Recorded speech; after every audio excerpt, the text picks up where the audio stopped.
श्री शिवाय नमस्तुभ्यम। ओम श्री गणेशाय नमः। नमस्कार प्रिय भक्तगणों, स्वागत है आप सभी का आपके अपने चैनल ज्ञान अर्थ में। आप सभी को श्रावण बुद्ध प्रदोष की हार्दिक शुभकामनाएं। आज के दिन जो भी साधक सच्चे हृदय के साथ प्रदोष व्रत का व्रत रखते हैं और साथ ही इस कथा का रसपान करते हैं, उनके जटिल से जटिल, कठिन से कठिन मनोरथ शीघ्र ही पूर्ण होते हैं। भगवान भोलेनाथ की कृपा से, भगवान बुद्ध देव की कृपा से आज के दिन, यदि आपने आज के दिन व्रत रखा है तो भी, नहीं रखा है तो भी, आज के दिन इस कथा के रसपान मात्र से आपके सभी मनोरथ शीघ्र ही पूर्ण होते हैं, बिना किसी बाधा के, बिना किसी विघ्न के। तो आइए ध्यान लगाकर रसपान करेंगे सावन मास में बुद्ध प्रदोष की पौराणिक व्रत कथा, जिसके रसपान से भगवान भोलेनाथ अत्यधिक प्रसन्न होते हैं, साथ ही भगवान श्री गणेश की कृपा अवश्य ही बरसती है। तो आइए ध्यान लगाकर रसपान करेंगे पुण्य फल देने वाली श्रावण मास में बुद्ध प्रदोष की पुण्य फल देने वाली पौराणिक व्रत कथा। हिंदू धर्म में प्रदोष व्रत का विशेष महत्व है। धार्मिक मान्यताओं के अनुसार इस व्रत को करने से मनोकामनाएं पूर्ण होती हैं। इस दिन भगवान शिव की पूजा की जाती है। जब प्रदोष व्रत शनिवार को पड़ता है तो उसे शनि प्रदोष व्रत कहते हैं। आज के दिन इस कथा का रसपान किया जाता है। कथा इस प्रकार है। गर्गाचार्य ने कहा, हे महामते, आपने शिव शंकर प्रसन्नता हेतु समस्त प्रदोष व्रत का वर्णन किया। अब हम शनि प्रदोष की विधि सुनने की इच्छा रखते हैं, सो कृपा करके हमें सुनाइए। तब सूत जी बोले, हे ऋषि, निश्चयात्मक रूप से आपका शिव पार्वती के चरणों में अत्यंत प्रेम है। मैं आपको शनि त्रयोदशी की व्रत विधि बतलाता हूँ, सो ध्यान से सुने। पुरातन कथा है कि एक निर्धन ब्राह्मण की स्त्री दरिद्रता से दुखी हो शांडिल्य ऋषि के पास जाकर बोली, हे महामुने, मैं अत्यंत दुखी हूँ, दुख निवारण का उपाय बतलाइए। मेरे दोनों पुत्र आपकी शरण में हैं। मेरे ज्येष्ठ पुत्र का नाम धर्म है, जो कि एक राजपुत्र है, और लघु पुत्र का नाम शुचिव्रत है। अतः हम दरिद्री हैं, आप ही हमारा उद्धार कर सकते हैं। इतनी बात सुन ऋषि ने शिव प्रदोष व्रत करने को कहा। तीनों प्राणी प्रदोष व्रत करने लगे। कुछ समय पश्चात प्रदोष व्रत आया, तब तीनों ने व्रत का संकल्प लिया। छोटा लड़का, जिसका नाम शुचिव्रत था, एक तालाब पर स्नान करने को गया तो उसे मार्ग में स्वर्ण कलश धन से भरपूर मिला। उसको लेकर वह घर आया। प्रसन्न हो माता से कहा कि माँ, यह धन मार्ग से प्राप्त हुआ है। माता ने धन देखकर शिव महिमा का वर्णन किया। राजपुत्र को अपने पास बुलाकर बोली, देखो पुत्र, यह धन हमेशा शिव जी की कृपा से हमें प्राप्त हुआ है। अतः प्रसाद के रूप में दोनों पुत्र आधा आधा बांट लो। माता का वचन सुन राजपुत्र ने शिव पार्वती का ध्यान किया और बोला, पूज्य, यह धन आपके पुत्र का ही है, मैं इसका अधिकारी नहीं हूँ। मुझे शंकर भगवान और माता पार्वती जब देंगे तब लूंगा। इतना कहकर वह राजपुत्र शंकर जी की पूजा में लग गया। एक दिन दोनों भाइयों का प्रदेश भ्रमण का विचार हुआ। वहां उन्होंने अनेक गंधर्व कन्याओं को क्रीड़ा करते हुए देखा। उन्हें देख शुचिव्रत ने कहा, भैया, अब हमें इससे आगे नहीं जाना चाहिए। इतना कह शुचिव्रत उसी स्थान पर बैठ गया, परंतु राजपुत्र अकेला ही स्त्रियों के बीच में जा पहुंचा। वहां एक स्त्री अति सुंदरी राजकुमार को देखकर मोहित हो गई और राजपुत्र के पास पहुंचकर कहने लगी कि हे सखियों, इस वन के समीप ही जो दूसरा वन है, तुम वहां जाकर देखो। भांति भांति के पुष्प खिले हैं, बड़ा सुहावना समय है। उसकी शोभा देखकर आओ। मैं यहाँ बैठी हूँ, मेरे पैर में बहुत पीड़ा है। यह सुन सभी सखियां दूसरे वन में चली गई। वह अकेली सुंदर राजकुमार की ओर देखती रही। इधर राजकुमार भी कामुक दृष्टि से निहारने लगा। युवती बोली, आप ही कहाँ रहते हैं? वन में कैसे पधारे? किस राजा के पुत्र हैं? आपका क्या नाम है?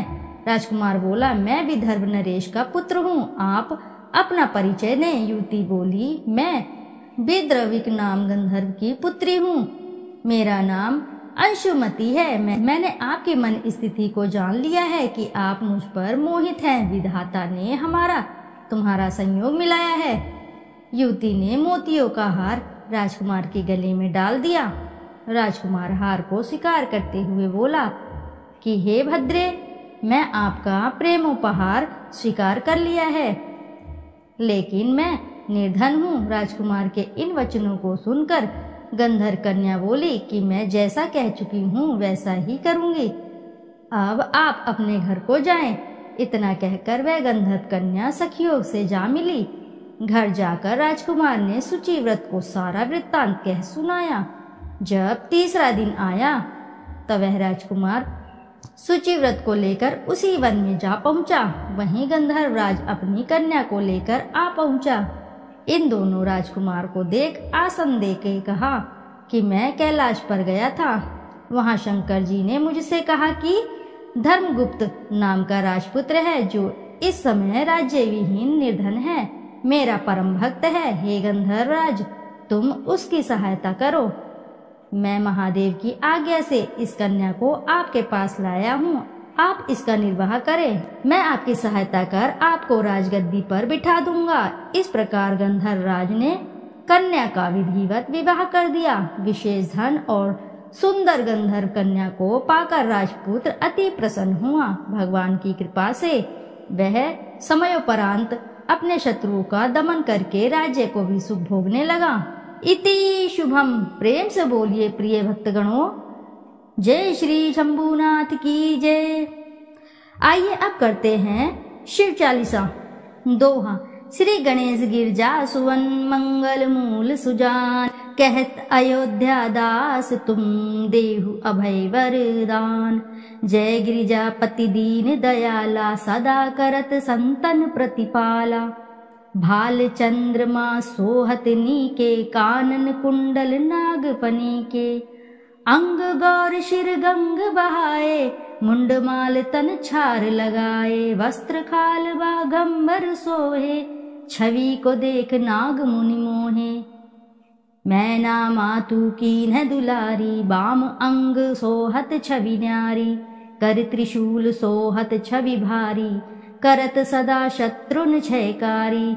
नंदी गणेश सोहे तमस कैसे, सागर मध्य कमल हैं जैसे। कार्तिक श्याम और गणराऊ, या छवि को कही जात न काऊ। देवन जब ही जाए पुकारा, तब ही दुख प्रभु आप निवारा। किया उपद्रव तारक भारी, देवन सब मिली तुम ही जुहारी। तुरंत षडानन आप पठायु, लव निमेष महामार गिरायु। आप जलंधर असुर संहारा, सुयश तुम्हार विदित संसारा। त्रिपुरासुर सन युद्ध मचाई, सबहि कृपा कर लीन बचाई। किया तपहि भागीरथ भारी, पूरब प्रतिज्ञा तसु पुरारी। दानिन मह तुम समको नाही, सेवक स्तुति करत सदाही। वेद नाम महिमा तब गाई, अखत अनादि भेत नहीं पाई। प्रकट उद्यति मंथन में ज्वाला, जरे सुरासुर भये विहाला। कीन दया तम करी सहाई, नीलकंठ तब नाम कहाई। पूजन रामचंद्र जब कीन्हा, जीत के लंक विभीषण दीना। सहस कमल में हो रहे धारी, कीन्हा परीक्षा तबहि पुरारी। एक कमल प्रभु राखेउ जोई, कमल नयन पूजन चम सोही। कठिन भक्ति देखी प्रभु शंकर, भये प्रसन्न दिए इच्छित वर। जय जय जय अनंत अविनाशी, करत कृपा सबके घटवासी। दुष्ट सकल नित मोहि सतावे, भ्रमत रहे मोहि चैन न आवे। त्राहि ताहि मैं नाथ पुकारो, यही अवसर मोहि आन उबारो। ले त्रिशूल शत्रुन को मारो, संकट से मोहि आन उबारो। मातु पिता भ्राता सब कोई, संकट में पूछत ना कोई।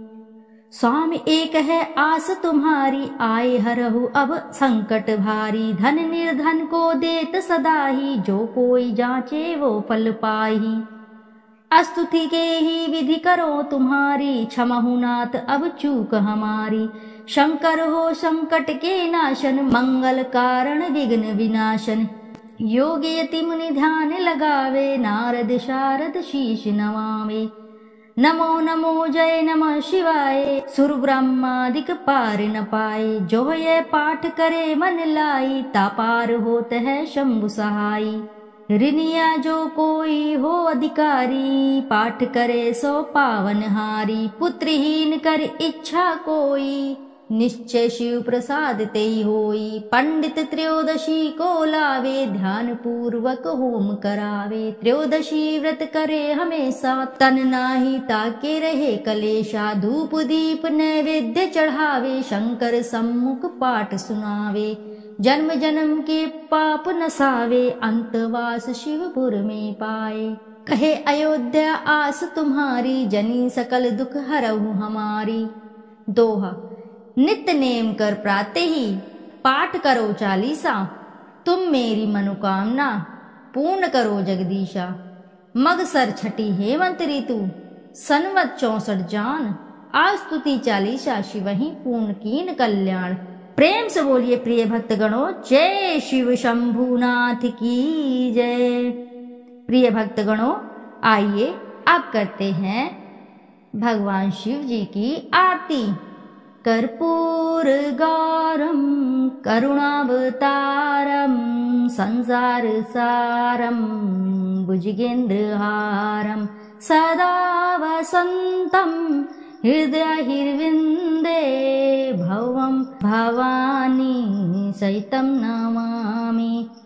जय शिव ओंकारा, हर ओम शिव ओंकारा। ब्रह्मा विष्णु सदा शिव, अर्धांगी धारा। ओम जय शिव ओंकारा। एकानन चतुरानन पंचानन राजे, हंसानन गरुणासन वृषवाहन साझे। ओम जय शिव ओंकारा। दो भुज चार चतुर्भुज, 10 भुज अति सोहे। तीनों रूप निरखता, त्रिभुवन जन मोहे। ओम जय शिव ओंकारा। अक्षमाला वनमाला ऋणमाला धारी, चंदन मृद मग सोहे। भाले शशिधारी। ओम जय शिव ओंकारा। श्वेतांबर पीतांबर बाघांबर अंगे, सनकादिक ब्रह्मादिक भूतादिक संगे। ओम जय शिव ओंकारा। प्रभु जय शिव ओंकारा। करके मध्य कमंडल चक्र त्रिशूल धरता, जग करता जग भरता, जग संहार करता। ओम जय शिव ओंकारा। ब्रह्मा विष्णु सदा शिव, जानत अविवेका। प्रमण अक्षर मध्य तीनों एका। ओम जय शिव ओंकारा। काशी में विश्वनाथ विराजत, नंदी ब्रह्मचारी। नित उठी भोग लगावत, महिमा अति भारी। ओम जय शिव ओंकारा। त्रिगुण शिव जी की आरती जो कोई नर गावे, कहत शिवानंद स्वामी मन वांछित फल पावे। ओम जय शिव ओंकारा। जय शिव ओंकारा। हर ओम शिव ओंकारा। ब्रह्मा विष्णु सदा शिव, अर्धांगी धारा। प्रभु अर्धांगी धारा, प्रभु अर्धांगी धारा। ओम जय शिव ओंकारा। प्रभु जय शिव ओंकारा। प्रेम से बोलिए प्रिय भक्तगणों, जय शिव शंभुनाथ की प्रिय भक्तगणों, यदि आपको कथा अच्छी लगी है तो वीडियो को जरूर लाइक करें, साथ ही चैनल को सब्सक्राइब करें और एक बार अपनी सच्ची श्रद्धा से कमेंट बॉक्स में जरूर लिख दें, हर हर महादेव, जय भोलेनाथ। फिर मिलते हैं आपसे अगली कथा में, जब तक के लिए नमस्कार श्रोताओं।